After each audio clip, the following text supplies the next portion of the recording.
வணக்கம். அமெரிக்க அதிபரினுடைய டி டே என்று கூறப்படுகின்ற பொருளாதார மூன்றாம் உலக யுத்தத்தை ஈரானுக்கு எதிராக பிரகடனப்படுத்தியது தெரிந்ததே. அந்த யுத்தத்திற்கு ஈரானுடைய படைத்துறை மேஜர் ஜெனரல் அலி அப்துல்லாஹி காட்டமான பதிலை கொடுத்திருக்கின்றார். ஈரானை பொறுத்தவரையில் இந்த விவகாரத்தை செல்ல பிள்ளை சேலை விடாதாம், பள்ளிக்கு போனால் பாடம் கொடாதாம் என்று டொனால்ட் ட்ரம்புடன் விளையாடி கொண்டிருக்க எங்களுக்கு நேரம் இல்லை. டொனால்ட் ட்ரம்பிற்கான பதிலடி அழிவாகவே இருக்குமே அல்லாமல் அறிவு ரீதியாகவும் ராஜதந்திர ரீதியாகவும் அவருடன் பேசுவதில் எந்த பயனும் நமக்கு கிடையாது என்றும், கடல் வழியான பேரழிவு, தரை வழியான பேரழிவு, ஆகாய வழியான பேரழிவு, அது மாத்திரமல்ல விண்வெளி சேட்டலைட்டுகள் மீதான தாக்குதல், அது மாத்திரம் அல்ல சைபர் தாக்குதல் என்று அனைத்து தளங்களிலும் எங்கெங்கெல்லாம் எப்படி தாக்குதல்கள் இருக்கின்றனவோ அந்த தாக்குதல்களும், அதைவிட அறிய முடியாத மேலும் பல தாக்குதல்களும் அமெரிக்காவிற்கு எதிராக கடுமையாக நடைபெறும் என்று அவர் அறிவித்திருக்கின்றார்.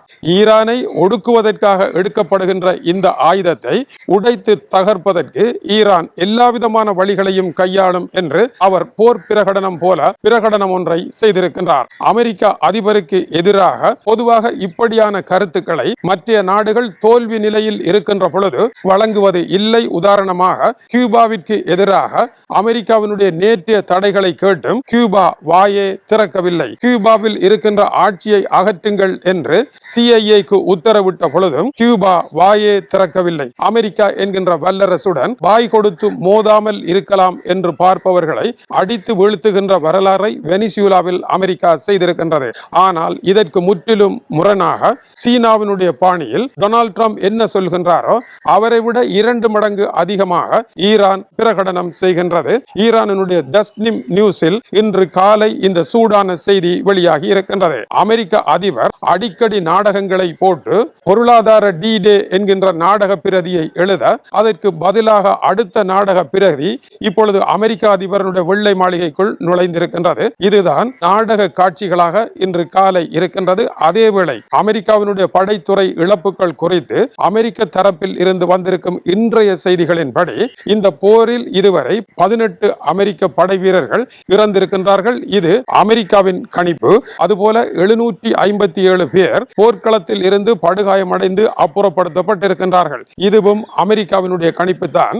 இந்த போரில் $35.7 பில்லியன் அமெரிக்கா குறுங்காலத்தில் இழந்து போயும் இருக்கின்றது. அமெரிக்காவிற்கு இவ்வளவு பெரிய இழப்புகள் வந்தும் அமெரிக்கா இந்த போரினால் அடைந்த நன்மை என்னவென்றால் நன்மை எதுவும் இல்லை, இழப்பு ஒன்றை தவிர இனி என்ன நடைபெறப் போகின்றது தெரியவும் இல்லை. ஈரானுக்கு எதிரான பொருளாதார தடைகளும் பொருளாதார டி டே என்றும் அமெரிக்க அதிபர் அறிவிக்க, அதற்கு பதிலடியாக அழிவு போரை ஈரான் அறிவிக்க, இந்த விவகாரம் இப்பொழுது தீர்வு காண முடியாத ஓர் இடத்தில் பெரும் உளவியல் சிக்கலாக முட்டுக்கட்டையாக தொண்டையில் கட்டி அடைத்தது போல விக்கலில் நிற்கின்றது. அடுத்த பக்கமாக இஸ்ரேலிய பிரதமர் பெஞ்சமின் நெட்டன்யாகுவை ஒரு போர்க்குற்றவாளி என்றும் அவரை கண்ட இடத்தில் கைது செய்ய வேண்டும் என்றும் துருக்கி நாடு உத்தியோகபூர்வமாக அறிவிக்க இருக்கின்றது. துருக்கியில் இருந்து புறப்பட்டு 50 வரையான கப்பல்களில் காசாவை இஸ்ரேல் முற்றுகை இட்டிருக்கின்ற கடல் முற்றுகையை உடைத்து உள்ளே உணவுப் பொருட்களுடன் செல்ல முயன்றவர்களை தடுத்து நிறுத்தி அவர்களை கைது செய்து தங்களுடைய சிறை கொட்டடிகளில் வைத்து பலத்த அவமானங்களை செய்து அவர்களை நாடு கடத்தியது இஸ்ரேல். இத்தகைய இழி செயலை செய்த காரணத்தினால் அதற்கு தலைமை தாங்கிய இஸ்ரேலிய பிரதமர் பெஞ்சமின் நெட்டன்யாகு மீது சர்வதேச போர்க்குற்றவாளியாகவும் மனித குலத்திற்கு எதிரான விரோத செயல்களை செய்தவர் என்றும் அவருக்கு எதிரான பிரகடனத்தை உடனடியாக வெளியிடும்படி துருக்கியினுடைய வெளியுறவுத்துறை அமைச்சகம் அறிவித்திருக்கின்றது. இந்த பிரகடனம் துருக்கியில் இருந்து வரப்போகின்றது. இதனால் என்ன நன்மை இருக்கின்றது? சர்வதேச போர்க்குற்ற நீதிமன்றம் இஸ்ரேலிய பிரதமருக்கு பிடியாணை பிறப்பித்திருந்தாலும் கூட தனியாக ஒரு நாடு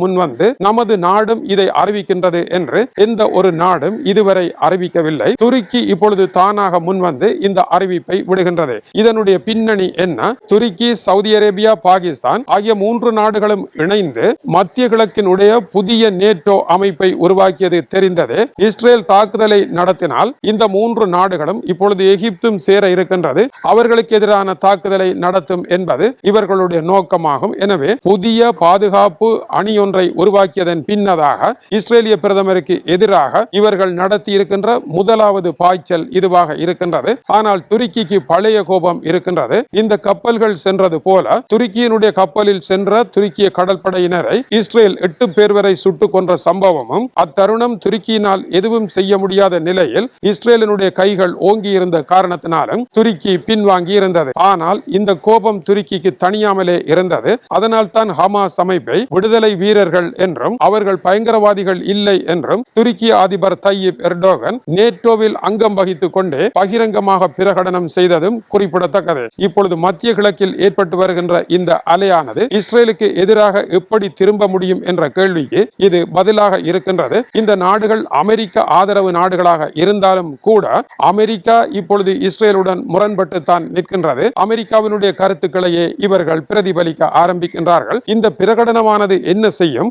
வருகின்ற அக்டோபர் இஸ்ரேலில் நடைபெற இருக்கின்றது தேர்தல். இந்த தேர்தலில் இஸ்ரேலிய பிரதமருக்கு பெரும் பின்னடைவை கொடுக்கலாம் என்றே எதிர்பார்க்கப்படுகின்றது. பிடியாணை பிறப்பித்த ஒருவரை பிரதமராக்குவது தவறு என்ற இடத்திற்கு இஸ்ரேலிய வாக்காளர்கள் வருகின்றார்களா என்பதற்கான ஒரு முன்னோட்ட காட்சியாக இது அமைந்திருக்கின்றது. இதை தொடர்ந்து ஸ்வீடன் நாட்டில் நடைபெற்றிருக்கும் வாழ்வெட்டு சம்பவம். ஸ்வீடன் நாட்டினுடைய தலைநகர் ஸ்டாக்ஹோமில் இருந்து 150 கிலோமீட்டர் தொலைவில் இருக்கின்ற பார்ஹெஸ்டா என்கின்ற நகரத்தில் அமைந்திருக்கின்ற ஒரு உயர்நிலை பாடசாலையில் 450 மாணவர்கள் இருக்கின்றார்கள். இதற்குள் நுழைந்த நபர் ஒருவர் வாளால் வெட்டியதில் ஒருவர் மரணமடைந்தார், 3 படுகாயமடைந்திருக்கின்றார்கள். அதன் பின்னர் சந்தேக நபரை தேடுவதில் போலீசார் பலத்த முயற்சிகளை எடுத்து துப்பாக்கி பிரயோகம் நடத்தி இப்பொழுது சந்தேக நபரை கைது செய்திருக்கின்றார்கள். இந்த வாழ்வெட்டு சம்பவம் குறித்த விசாரணைகள் நடைபெற்றுக் கொண்டிருக்கின்றது. அதேவேளை டிக்டாக்கில் வந்த ஒரு காணொளியில் இப்படி ஒரு வாள் இருந்ததும் அதனுடைய கதை ஆரம்பிக்க போவதாகவும் வந்த ஒரு காணொளியை அடிப்படையாக வைத்து இப்பொழுது விசாரணைகள் நடைபெறுகின்றன. இந்த சம்பவத்தில் மேலும் யாராவது பின்னணியில் இருக்கின்றார்களா என்பது தெரியவில்லை.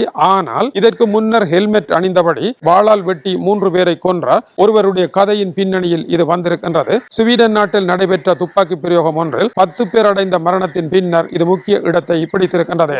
அடுத்து இன்று முக்கியம் பெறுகின்ற செய்தி, உலக கிண்ண உதைபந்தாட்ட போட்டியில் தோல்வியை தாங்க முடியாது அர்ஜென்டினா வீரர்கள் நடத்திய வன்முறை தாக்குதல்களுக்கு எதிராக மிக பாரதூரமான தண்டனைகள் விதிக்கப்பட்டிருக்கின்றது. அதுபோல ஸ்பானிய வீரர்களும் அகப்பட்டிருக்கின்றார்கள். அர்ஜென்டினாவினுடைய உதைபந்தாட்ட கழகத்திற்கு $3,21,000 தண்டனை விதிக்கப்பட்டிருக்கின்றது.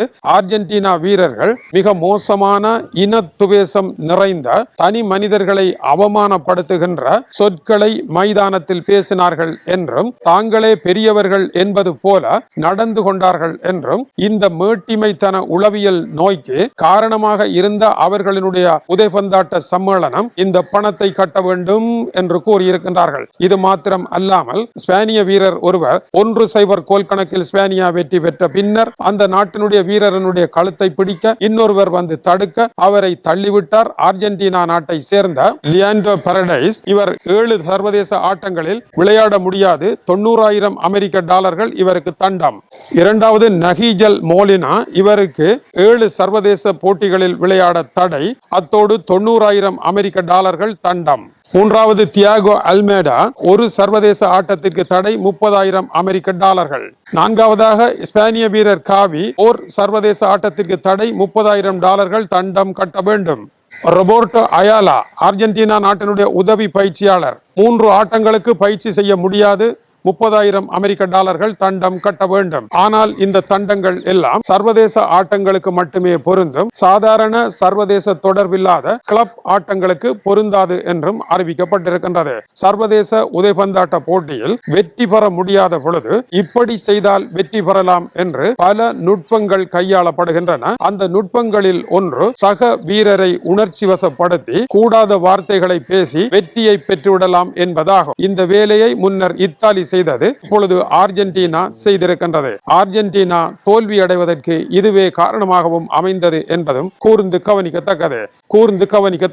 எனவே உதைபந்தாட்டம் என்பது வெற்றி தோல்விகளை சமமாக மதிக்கின்ற ஓர் உயரிய பண்பு என்பது கூட தெரியாமல் சர்வதேச இறுதி ஆட்டத்திற்கு வந்திருக்கின்றது அர்ஜென்டினா. அந்த நாட்டினுடைய அதிபரும் இதுபோல வேலைகளை செய்பவர் என்பதும் கூர்ந்து கவனிக்கத்தக்கது. மன்னன் எவ்வளி குடிகள் அவ்வளி என்பது போல அர்ஜென்டினா நடந்திருக்கின்றது என்பதற்கு இந்த குற்றமும் தண்டனைகளும் ஆதாரமாக இருக்கின்றது. தொடர்ந்து இணைந்திருங்கள், மேலும் சூடான செய்திகள் வருகின்றன. வணக்கம் உறவுகளை. சுந்தோஸ் முகமது இம்தியாஸ் என்ற எனது யூடியூப் சேனலை சப்ஸ்கிரைப் செய்யுங்கள்.